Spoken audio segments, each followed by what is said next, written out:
During a tough economic situation, most of the enterprises face a difficulty is to use human resources effectively to save costs and withstand to the crisis.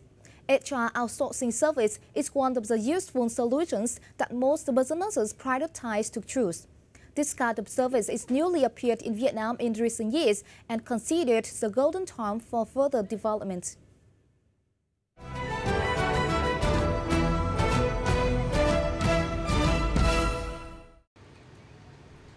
HR outsourcing service is one of the company's approaches in implementing layoffs. Retaining the senior personnel and replacing other less important positions by HR outsourcing service is popularly chosen by many companies in Vietnam.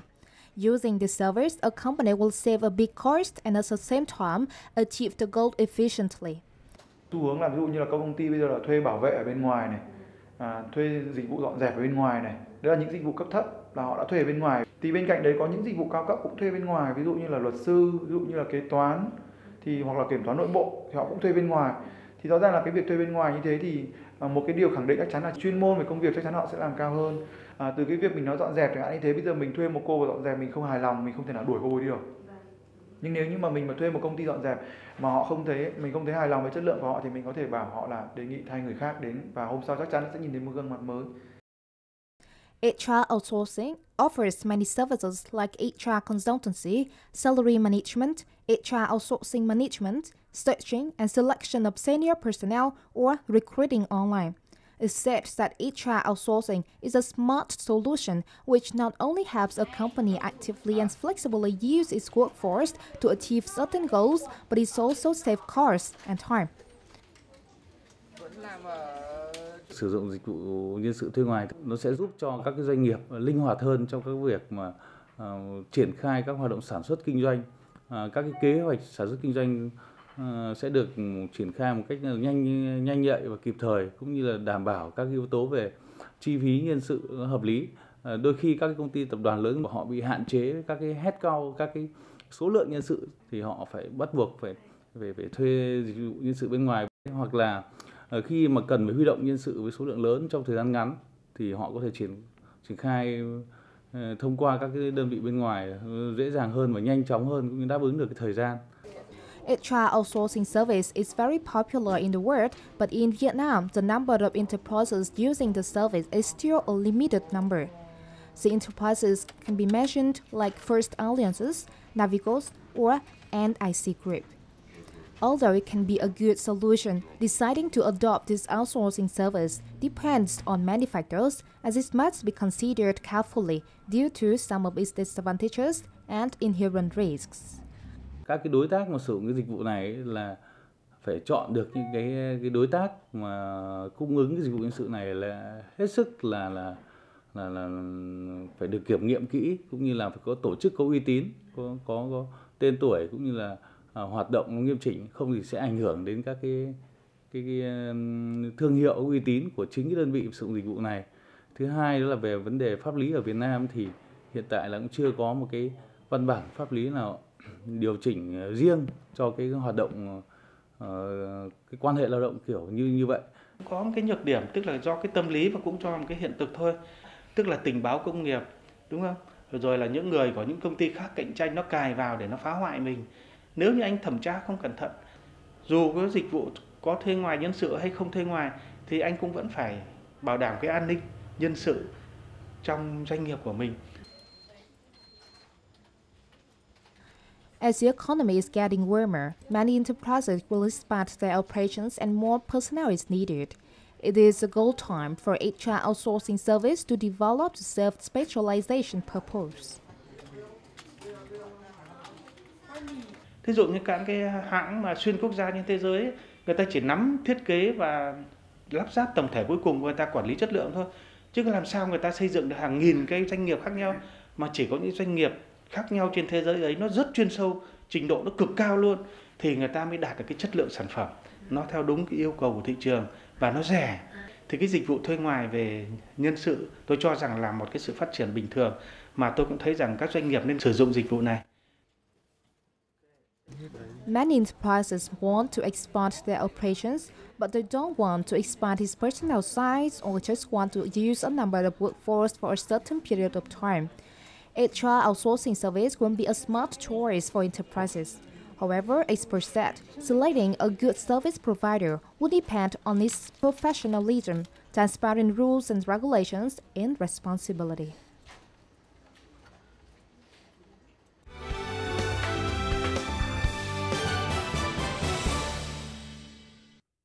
In the final part of the program, we'll meet Mr. Mark Milley, the Vice President of the U.S.-ASEAN Business Culture, who will bring us an insight about the culture and his opinion about business environment in Vietnam.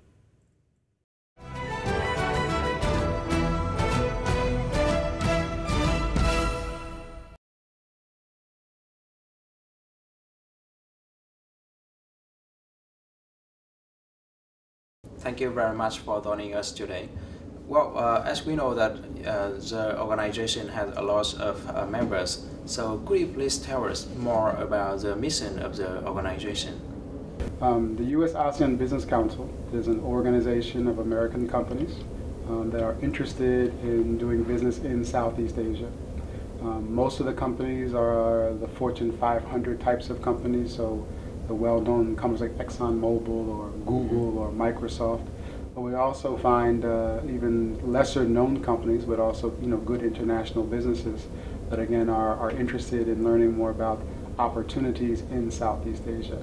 So I think for us, we see ourselves as really the leading organization that can work with American companies that want to understand what types of opportunities are in Southeast Asia, and really how you can really engage both the governments and also the business communities in those countries. So what are some of the things that you think Vietnam can offer to the U.S. businesses? Well, I think, right now, as you know, for America, it's very important for our overall economy to try to promote our exports to all over the world. And in particular, we know in Southeast Asia, there actually has been a very successful record of U.S. export promotion to the markets in Southeast Asia. And within the region, I think Vietnam is really one of the more recent success stories in the sense that Vietnam, with its significant growth over the last several years, on average about 7% per year, with its population about 90 million people, I think American companies are beginning to recognize that there are really significant both trade opportunities in Vietnam to export, as well as also investment opportunities. Recently, we see that there is a delegation from the U.S.-ASEAN Business Council have visited Vietnam. So how do you evaluate the effectiveness of the visit to Vietnam? I think for us, at the end of the day, since we are again an organization of our member companies, we really evaluate the success of these types of missions based upon the feedback that we get from members. And I'm very glad to say that this year's mission was one of the largest missions we've ever taken to the region and to Vietnam. And much of the feedback that we receive from many of the member companies has been very, very positive. I think the fact that, as you know, there's been a recent election in Vietnam, so this was one of the first opportunities for many of our member companies to meet some of the new key government officials and also to continue to build relationships with key stakeholders, both state-owned enterprises as well as other important thought leaders in the country, to continue to explore ways of how the bilateral economic relationship can be further expanded and developed. So far, we're very excited that business seems to be doing very well in Vietnam. We know there have been hiccups in terms of the macro stability picture, but I think people are very confident that the Vietnamese government is doing all that it can to maintain a very good, healthy business environment that's going to attract investment, but also create employment in the country and further develop the society. So I think people are still very bullish on operating in Vietnam. For the whole picture of ASEAN, you can see that each country is facing their own difficulties. For Vietnam, we have to face inflation. So do you think that such difficulties will affect on the investment of the U.S. businesses into Vietnam? I think for U.S. companies, the issue of inflation, it may be one of many, many variables that an investor might look at when they're looking at Vietnam. I don't think it's the kind of variable that, like you say, is the most important variable for an investor. I think usually on that kind of sort of macro policy issue, the most important thing that an investor will probably take a look at is to try to understand how is the government looking to respond to the issues around inflation. Are they pursuing policies that may create other challenges in other areas? Are they open to feedback from a wide range of stakeholders? So really it's how the government is responding is probably the more important issue than whether or not there is inflation in the country. And again, that also may depend upon the type of business. Obviously, if you're in a business where you're looking to manufacture and perhaps sell in the local marketplace, and the inflationary period is going on, that could have some impact on your decision-making process. But I think, again, it would be one of several variables and not like the most important thing that I think an investor would look at. What are the recommendations for the government? Well, I think we always have good consultations with the government. And that's first in itself is one of the most important things, because many times we find that U.S. companies really place a value on the willingness of policymakers, regulators, to at least have conversations with those who do business in the marketplace. And so I think many of our companies are very excited at the fact that there seems to be very good discussions about particular policies, both things that are going really well in the country, so whether you're talking about exchange rate policy or interest rate policy, but also to be able to talk with key regulators about perhaps certain policy challenges in a way that can be, how can we look for mutually beneficial alternatives in that regard. So I think for us, it's always a continuous kind of dialogue and discussion. And I think that's what we really value and really place a very important respect that we can have that in Vietnam, because that carries a lot of weight, I think, with companies who always ask us, if we do business in Vietnam, how open or how willing is the government willing to talk about issues? I think that's always one of the more important questions that we have to answer. Thank you very much, sir, and we hope that you will be more successful in the future.